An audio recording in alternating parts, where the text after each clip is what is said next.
Good evening everyone, क्या हाल है आप सभी का। तो दोस्तों कल एक वीडियो आप सभी के लिए आई थी कि आरपीएफ 2021 का एग्जाम की जो वैकेंसी है वो कब आउट होनी है। ठीक है, तो उसके ऊपर मैंने कल एक वीडियो बनाई थी। तो हो सकता है आप सभी के कुछ डाउट्स रह गए हों उस वीडियो में। तो आज एक नेक्स्ट वीडियो आ रही है, उसमें आप सभी के डाउट्स मैं बिल्कुल क्लियर करने वाला हूँ। जल्दी से आप देख लीजिए।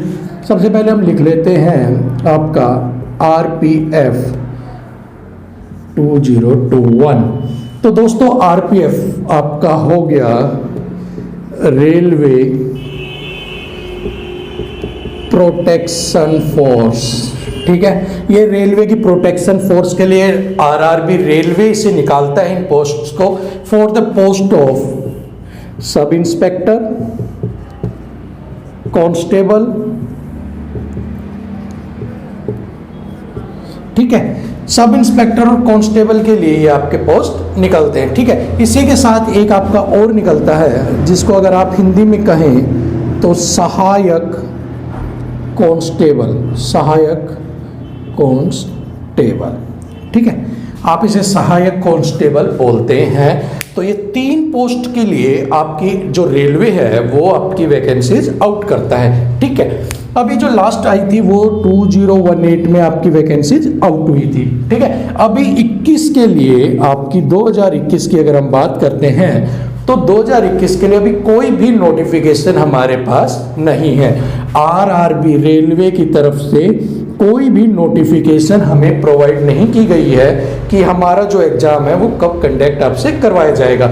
लेकिन फिर भी कुछ एलिजिबिलिटी क्राइटेरिया हम जरूर देख लेते हैं जिससे आपको पता हो कि आपके साथ क्या होने वाला है, एग्जाम में आप बैठ सकते हैं नहीं बैठ सकते। ठीक है, तो अगर हम बात करते हैं सबसे पहले तो देखो, सबसे पहले तो आपकी उम्र होनी चाहिए, अगर एज होनी चाहिए। ठीक है, अगर आपकी एज ही नहीं है तो देखो सब कुछ बेकार है। तो अगर हम एज की बात करें for the post of SI और कांस्टेबल, ठीक है, अगर हम एसआई की बात कर रहे हैं तो आपकी एज 20 ईयर से 25 ईयर के बीच में होनी चाहिए।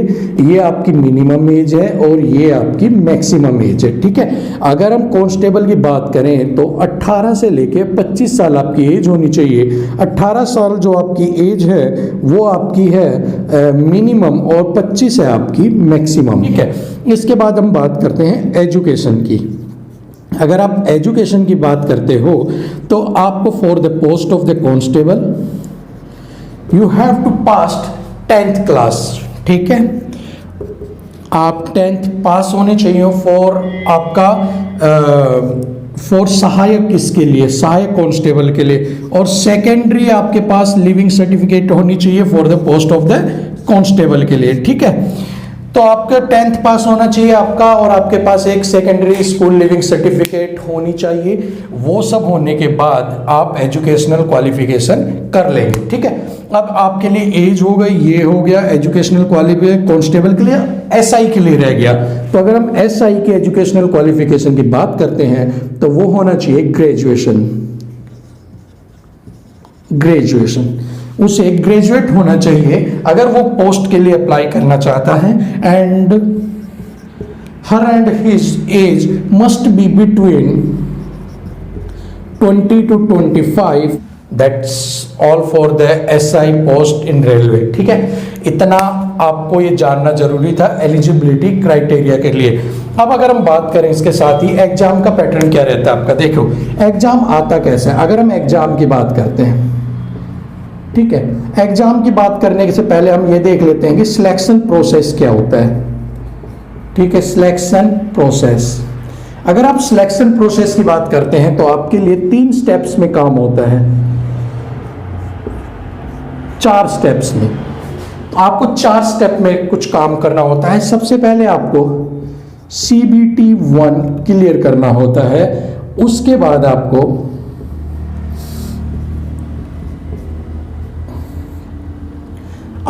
फिजिकल टेस्ट देना होता है। ठीक है, उसके बाद आपको फिजिकल मेडिकल टेस्ट देना होता है, ये एफिशिएंसी PET, PMT और DV। अब ये क्या होता है, देखो सबसे पहले आपको एक कंप्यूटर बेस्ड एग्जाम सोल्व करना होता है जिसका नाम है CBT 1। वो करने के बाद आपको फिजिकल के लिए बुलाया जाएगा, भाग दौड़ करने के लिए बुलाया जाएगा। उसके लिए आपको फिजिकल का ये हो गया आपका उसके बाद आपका मेडिकल टेस्ट के लिए होता है। जब आप ये सब कुछ फिजिकल क्लियर कर लोगे तो आपकी बॉडी का मेडिकल टेस्ट होगा। अगर आप ये तीनों स्टेज क्लियर कर लेते हैं तो आपका डॉक्यूमेंट वेरिफिकेशन के लिए आपको बुलाया जाएगा। एंड लास्ट स्टेज होती है आपका सिलेक्टेड, आप सिलेक्ट हो जाते हो उस पोस्ट के लिए, ठीक है। अब ये होता है, अब ये वाले जो चीज है ये तो चलो लास्ट की है। सबसे पहले अगर हम बात करते हैं, हम CBT 1 की बात करते हैं कि CBT 1 क्या चीज है, ठीक है। अगर आप CBT 1 में देखते हो तो कंप्यूटर बेस्ड टेस्ट होता है ये। इसमें आपको ऑब्जेक्टिव टाइप क्वेश्चंस आते हैं और आपसे RRB इसमें आपसे पूछता है, 1.5 घंटा आपको मिलता है और वो आपसे इसमें सवाल पूछता है। अब देखिए CBT का पैटर्न क्या है, देखिए CBT 1 इसके अंदर आपके पास आते हैं 3 सब्जेक्ट होते हैं, फर्स्ट, सेकंड, थर्ड, ठीक है। ये आपका होता है रीजनिंग, ये रीजनिंग आपका हो गया, ये आपका होता है मैथ्स का एंड ये आपका होता है GS का, ठीक है। RRB आपसे 3 आपके सब्जेक्ट्स के बारे में पूछता है, GS, रीजनिंग और मैथ्स के बारे में। इनकी अगर हम मार्क्स की बात करें, अगर हम इनकी वेटेज की बात करें तो GS आपसे 50 नंबर का, रीजनिंग आपसे 35 नंबर का और मैथ्स आपसे 35 नंबर का, और इस हिसाब से 120 मार्क्स का आपका ये आता है जो आपको 1.5 आवर के अंदर ये सोल्व करना होता है, ठीक है। और जो पेपर का मोड होता है वो कंप्यूटर बेस्ड आपका होता है और आपको 4 ऑप्शन उसके लिए मिलते हैं और आपको एक करेक्ट को टिक करना होता है। तो ये आपका होता है CBT 1। जब आप इसे क्लियर कर लोगे तो आप फिजिकल में जाओगे, कट ऑफ आएगी, वो क्लियर करने के बाद आप आगे चले जाओगे, ठीक है। यहां तक की बात हो गई। अगर इस बार की हम वैकेंसी की बात करें कि वैकेंसी कितनी रहेंगी, ठीक है, तो इस बार वैकेंसी के बारे में कुछ भी हमें पता नहीं है क्योंकि नोटिफाई नहीं हुआ है। लेकिन अगर आप प्रीवियस ईयर की तरह से कंपेयर करके चलते हो तो देखिए प्रीवियस ईयर में जो कांस्टेबल था उनके लिए 8600 पोस्ट थी, ठीक है। 2018 की बात कर रहा हूं मैं, 2018 में कांस्टेबल के लिए 8600, आपके कांस्टेबल, सहायक कांस्टेबल, मैं यहाँ सहायक लिख देता हूँ, सहायक कांस्टेबल की आपकी लगभग 1100 के करीब आपकी 800 आपकी पोस्ट थी और आपकी SI के लिए 1100 पोस्ट आई थी, ठीक है। तो ये आपकी पोस्ट थी 2018 में, वैकेंसी थी इतनी। तो अगर इसे आप बेस बनाते हो, आपका बेस हो गया 2018 और इसे बेस बनाते हो तो इस बार भी आपके पास 10,000 प्लस वैकेंसीज आने वाली हैं। तो दोस्तों 10,000 प्लस वैकेंसी आपके पास आने वाली हैं। नोटिफिकेशन कभी भी आउट हो सकती है, अभी कुछ भी नहीं पता है नोटिफिकेशन कब आउट होगी, लेकिन हाँ जल्दी आपकी नोटिफिकेशन आउट होने वाली है। तो ये सब जो था, जो मैंने आप सभी को बताया, होप सो आप में से बहुत से लोग कंफ्यूज होंगे, नहीं पता होगा तो आपको पता लग गया होगा।